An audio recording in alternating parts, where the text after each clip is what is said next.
आणि उठायचं नसतानाही आपल्याला उठावं लागतं. असं 5 मिनटं म्हणत आहे ना अर्धा तास गेला आणि शेवटी असं वाटलं की आता फायनली बाबा उठावं. कारण अजून 5 मिनटं म्हणत गेलं ना मग ऑफिसची वेळ होईपर्यंत पण आपलं 5 मिनटं काही संपत नाही. म्हणून स्वतःलाच जबरदस्तीने उठवलं आणि 5 मिनटं ते संपवलं तिथे आणि पटकन उठून पहिल्यांदा अशी बेडची घडी करून वगैरे घेतली. त्यानंतरनं उठल्या इतकी आळस येते ना की उठावंच वाटत नाही. जोपर्यंत उठून पटकन कामं करत नाहीत ना, एकदा उठले की बरोबर बाकीची सगळी कामं होतात. आणि मला उठल्याना पहिल्यांदा बाहेरचा व्ह्यू बघायला खूप आवडतो. आमच्या इकडच्या साईडला आहे ना असं थोडंसं वातावरण, काल खूप पाऊस झाला होता त्यामुळे सकाळी असं काही वातावरण होतं. खूप छान वातावरण होतं. असं वाटत होतं की गॅलरीतून निघूच नये आणि त्याच्यात अंगावर बोचणारी थंडी पण होती. तुम्हाला माहिती इतके दिवस आपण गरमीत काढलो, पण आता ही जी थंडी आहे ना अशी थोडीशी बोचणारी थंडी असते, टोचणारी थंडी असते, पण तरी आपल्याला काय असतं बाहेरचं जे वातावरण बघायचं असतं. आणि तर माझी झोप माझी अजूनही जात नव्हती एवढं बाहेर आले तरी. आणि इतकं सुंदर व्ह्यू होतं सगळीकडे असं छान हिरवं जे काही धूळ माती झाडांवरती बसली होती तीही सगळी त्या पावसाने धुवून निघाली. खूप जोराचा पाऊस झाला होता रात्री आणि मस्तपैकी असं वातावरण होतं. असं वाटत होतं की नको यार, हा वातावरण एन्जॉय करत घरीच बसायला पाहिजे, ऑफिसला जायचंच नाही असं विचार करत होते. पण काय, शेवटी जावं तर लागणार, कर्तव्य आपल्याला पार पाडावंच लागणार आहे. मग त्याच्यानंतरनं ब्रश केल्यानंतर पुढची सगळी कामं जी आहेत मी तुम्हाला व्हिडिओमध्ये दाखवणारच आहे.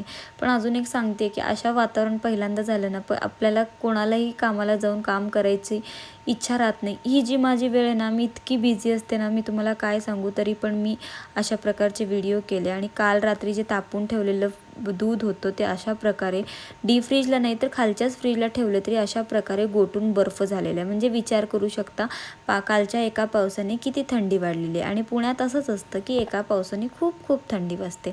आणि मला दुधातलाच चहा आवडतो, मला पाण्याचा चहा आवडत नाही. त्याच्यामुळे मी डायरेक्टली दुधाचा चहा करते. पाण्यातला चहा मला पिवत नाही, म्हणून मी ते दुधातला चहा केलेला आहे. तर अजूनही मला झोप येते आहे रेकॉर्ड करता. आणि माझा जो टायमिंग आहे खूप बिझी शेड्यूल आहे. सकाळी 8 ते 4 माझी स्कूल असते. 4ला मी घरी येते. घरी आल्यानंतरनं 5पर्यंत थोडंसं स्वयंपाकाचं आवरून घेते आणि त्यानंतरनं 5 ते 8 लगेच संध्याकाळचे माझे क्लासेसचे बॅचेस सुरू होतात. तर म्हणलं एकीकडे चहा उकळत ठेवला आहे आणि एकीकडे दूध गरम करत ठेवला आहे. चहा उकळेपर्यंत आपली बाकीची जी पूर्वतयारी आपण करून घ्यावी, जसे की कणिक वगैरे भिजवून घ्यावं. आणि त्यानंतर कणिक भिजवून आणि बाकीचे भाज्यांची जर थोडी तयारी करून आंघोळीला गेले की आलं की पटकन कसं येईपर्यंत कणिक देखील भिजलेली असते आणि भाज्या पटापट फोडणीत टाकता येतात. एकीकडे पोळ्या लाटत भाजी देखील होऊन जाते. असा विचार करून मी हे चहा होईपर्यंत मिळालेल्या वेळेमध्ये असा काही सदुपयोग करत असते. बरीच कामं असतात, झाडू असतात, पोछा असतात, देवपूजा, या सगळ्या गोष्टी आहेत ना. एकतर उशीर, सकाळची वेळ तुम्हाला माहिती आहे का असा झटकन पटकन पळून जातो ना. असं 1 तासभर आहे ना तो असं काय म्हणतात 1 सेकंदात उडून जातो, एवढा भुरकन उडून जातो. त्याच्यामुळे बरेच काही गोष्टी मला कॅच करणं झाले नाहीत. आणि जसं मला वेळ मिळत जाईल तसं मी नक्कीच कॅच करून तुमच्यासाठी पाठवत जाईन. पण तुम्ही मात्र व्हिडिओ शेवटपर्यंत बघायला विसरू नका. लाईक, शेअर, सबस्क्राईब करायला विसरू नका. चला, इथे माझी कणिक मळून होत होती, तसंच चहा पण उकळत होता. दिसतोयच तुम्हाला इथून वाफ. माझी कणिक मळून झाली आणि इकडे चहा पण उकळून झाला. मग त्याच्यानंतर चहा थोडा वेळ बंद ठेवला, कारण सगळेच उठणार होते अजून. मग विचार केला की थोडंसं आपण अजून भाजीची तयारी करून घ्यावी. इथे आहे ना मी भाजीची तयारी करून घेत होते. अगोदर मी तुम्हाला व्हिडिओमध्ये दाखवला एवढीशी गोबी आणली होती, त्याच्यामधले पण ते 4, 5, 6 पानं जी आहेत ती किडलेली निघाली आणि ती टाकून द्यावी लागली. म्हणजे एवढ्याशा गोबीवरचे जे 4-5 पानं ते देखील गेली आणि ती खूप सुंदर हिरवी होती, पण ती किडकी होती. त्यामुळे मी काही रिस्क घेतले नाही. आता पावसाळा सुरू होतोय आणि अशा किडक्या भाज्या अर्धवट कापून घ्यायच्या मी काही रिस्क घेतच नाही. तर का घेत नाही, तर उगीच खा आणि पोट दुखा आणि डॉक्टरला पैसे भरा, कोण सांगितले बाबा. त्याच्यापेक्षा आपण आपली टाकून दिलेली बरं. कारण खायचं आणि आजार वाढवून घ्यायचे आणि तेच पैसे नेऊन डॉक्टरला बडवण्यापेक्षा आपली काय आहेत ना, ज्या गोष्टी काळजीपूर्वक करता येईल त्या गोष्टी मी करून घेत असते. इथे मी पूर्ववत कोबीची भाजी आज ठरली होती, ती मी चिरून घेत होते. आणि म्हणलं की त्यानंतर मग आपण अंघोळ वगैरे करावी. हे बघा एवढ्या सगळे जे पानं आहेत ते किडलेली होती आणि ती मी टाकून दिली सरळ. इथे माझं कोबीज चिरून झालेलं आहे आणि अशा प्रकारे मी या सगळ्या गोष्टी तयारी करून घेते अंघोळीला जायच्या आधी. म्हणजे अंघोळीवरून आलं की थोडंसं.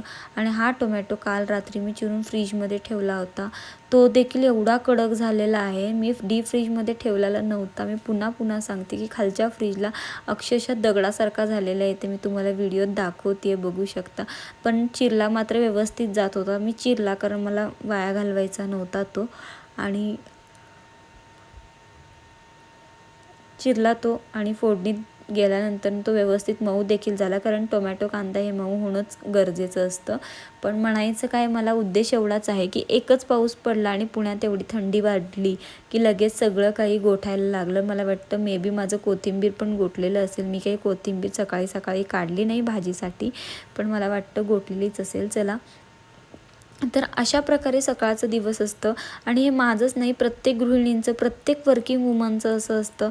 तुमच्याकडे तुमचा दिवस कसा आहे तो सांगा. इथं फायनली अजून एकदा चहा उकळला आणि तुम्ही गाळून घेऊन मस्तपैकी म्हणलं आता गॅलरीत जाऊन चहा एन्जॉय करावा. या चहांना खूप मोठी कामे होतात आणि चहाशिवाय आपल्याला सुधरत देखील नाही. पुढे अजून बरीच कामे होती. व्हिडिओ कसा वाटला आणि कसा वाटतोय ते कमेंट करून सांगायला विसरू नका. मी अजून लॉंग व्हिडिओ बनवणार आहे, त्याला सपोर्ट करा. बाय.